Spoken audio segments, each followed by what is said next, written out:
My AI agent found every clip, video, or screenshot that should be added as B-roll, and then edited the B-roll into the video. It literally searches B-roll on your behalf all across YouTube, news articles, TikTok. It downloads social videos as references, takes screenshots of websites, visits web pages, and even clips your speaker's key moments as a sort of prequel. I turned the whole thing into a skill that you can get on my GitHub, and I'm going to show you exactly what went into the skill, because it did take a lot of fine-tuning, because B-roll is so personal to your taste. And then I'm going to show you how you can set it up and use it correctly for your podcast intros. So to install this, you're just going to go to your terminal, and then right here we're going to paste our link. So we're just going to tell Claude to install this. You don't have to use Fable, you can use Opus 4.8. So here we're just installing the B-roll skill. While we wait, I'll explain how it works and what I've really poured into the skill over the past days and weeks to make it really accurate. So first of all, the skill understands your video's topic. Then it has a per beat interpretation, so it looks at what the line is actually about, because with AI, it's kind of hard for it to interpret the secondary or tertiary meaning of a sentence and not to be too literal. So I had to do quite a bit of training for it not to be too literal in many cases. Then it goes and finds the B-roll that it thinks it should add. It scores every candidate and then gives you a contact sheet so you can actually approve what it has found. And then it places it precisely and you can verify the final cut. As you can see, we've successfully installed the skill. And one last note is that I spent the past days and weeks perfecting this skill because I am very picky about what constitutes good B-roll. So I have included my own taste profile in this as well. So you won't have to teach Claude or whatever you're using what constitutes good B-roll and what doesn't, like stuff that isn't funny or is. I have excluded memes from B-roll just because it's really hard to get humor right and to get an LLM to pick the right jokes or memes. So the skill has been installed, and now we're going to open a new Claude window and we're going to go find the skill here by doing a /dash, I don't know what that's called, and then we're going to select find B-roll, and then we're going to go through some onboarding steps. So it's going to ask us what recording you actually want to apply B-roll to, the cadence, etc. But we'll see that in a second. All right, cool. So it even suggests some target videos that it found in your home directory. So in my case, I actually want to go with another video, and I'll find that in my projects. Let me just grab that for you. So the first video I want to try this on is on this webinar that I did with 3 of the funniest people and friends that I made online. So that was a really fun episode. For this episode, decided to record an official webinar introduction. I already cut it down to 1 minute 46 using Claude, my Claude skill that you can get that's super accurate. And we're gonna apply that here. So I'm just gonna go and grab the link here, and then we're gonna go back to your terminal, and I'm gonna put that in there. So I just copied the file path. So wherever your files are living, you want to copy the path to that. It's kind of like a URL. Okay, so here it's asking us about the style of your video, because that's important as to how much B-roll you want to include. Is it more like a restrained kind of minimal version? Is it heavy B-roll? I just like heavy B-roll, so that's that. And then it's asking the density of B-roll. I'm just going to go with 50%. I like a lot of B-roll in the beginning of an episode because that's how you hook people to even watch the episode. People aren't going to be hooked if you're just talking at the camera. Okay, so very quickly, it already output a plan. It found 16 beats, so 16 spots to include B-roll.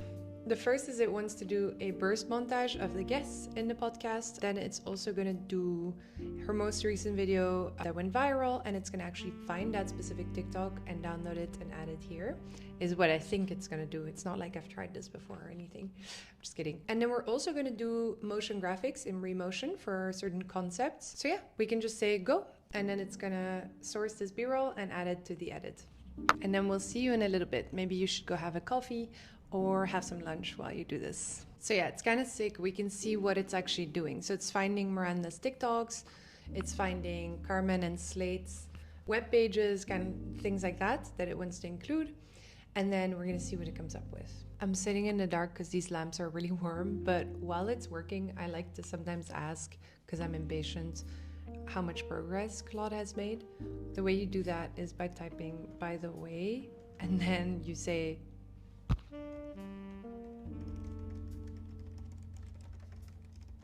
And so that's basically a way to ask questions while Claude is working without interrupting its process, in case you didn't know. It's saying that it's done the transcription, because obviously you need to transcribe the episode and text, and it actually uses a skill that I made that's really accurate for this. So then now it started the sourcing phase, where it goes to YouTube, TikTok, the internet, newspaper articles to source all of the b-roll that it needs, and then it's actually going to start downloading those assets. So thanks, Claude, for letting me know. I'm just going to go ESC on this, and I'm going to go chill and read my book for a bit. All right, guys, now for the most fun part. It has gone and sourced all of this b-roll, and it has edited it into the short webinar intro. So let's view this together, and yeah, give me your thoughts. I'm really excited about today's session with 3 of the funniest people in B2B marketing that I've ever come across. The first person on our panel I actually met through TikTok. Her name's Miranda, and she's gone viral many a time with her brand breakdowns as well as social commentary, with the most recent video where she calls out the broification of marketing titles, such as growth marketer or go-to-market engineer. The next guest I invited is Carmen, who's social and content lead at Slate, which is a short-form video editing platform. She actually went super viral with her second ever TikTok, which, if you've ever tried to post on TikTok, you know is a very hard feat. Something I want to show you is that I actually enabled the option to cite my sources, so cite the sources for the b-roll, just because I know people will have concerns about copyright and like, can I download videos? As long as you cite the sources, I think there's not really an issue. So here it actually cites it's from TikTok and it's from her handle. Very hard feat. And lastly, we have Renee from TLDV, the meeting recording tool, who might be the funniest person on LinkedIn and real life if you ever have the chance to meet her. And we're going to be taking a look at some of their early successes so we can... So in all honesty, I saw with that tweet, it didn't capture her profile photo for some reason.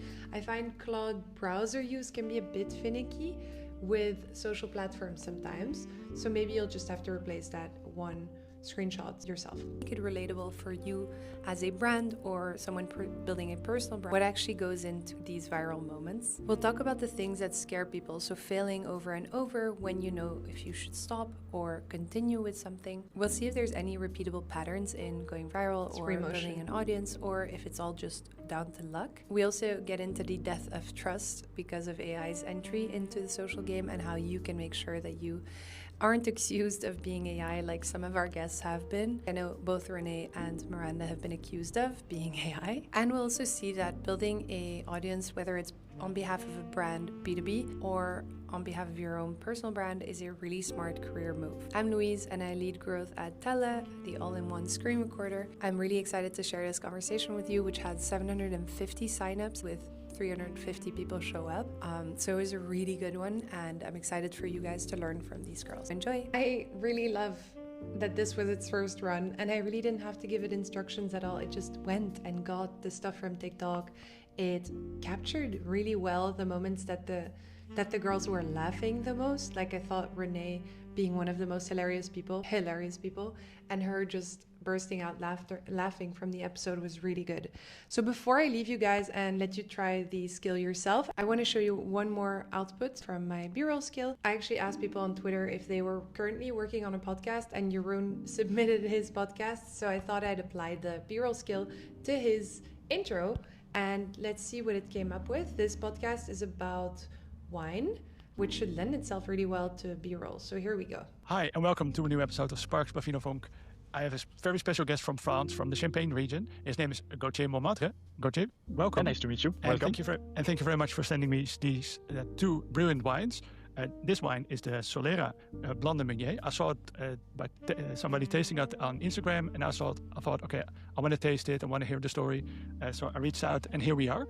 But before we taste these wines, could you tell me something about yourself? Who are you and what do you do? So to present a little me and the estates, Montmartre Estates, it's a family estate, so now since 7th generation.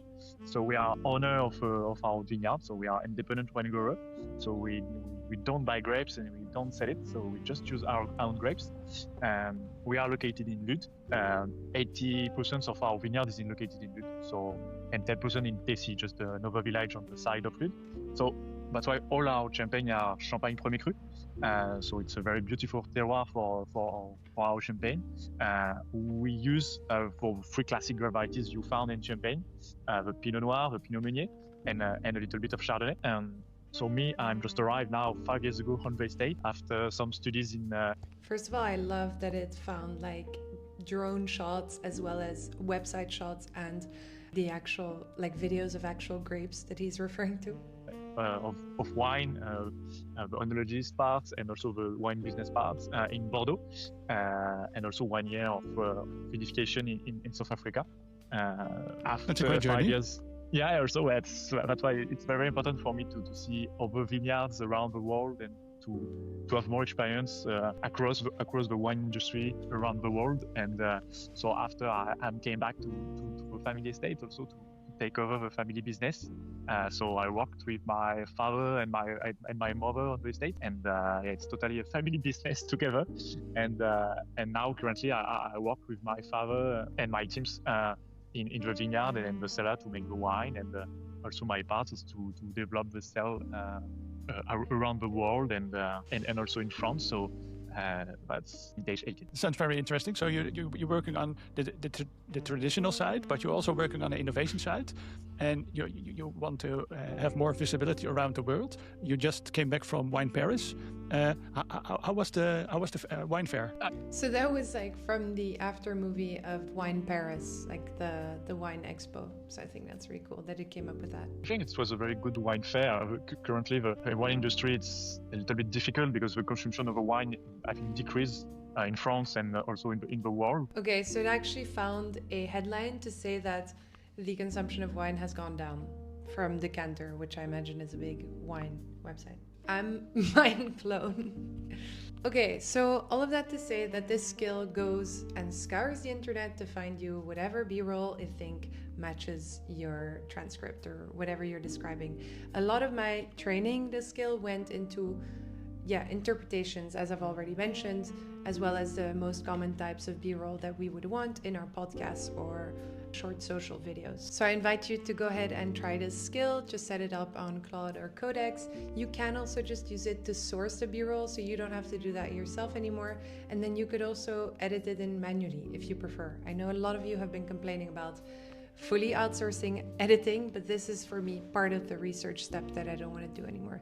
So if you want to see more videos on video marketing, how I use AI to edit my videos, be sure to subscribe or follow, and I'll see you very soon. And by the way, this video was recorded using Tella. Give it a go for all your screen recordings and YouTube videos.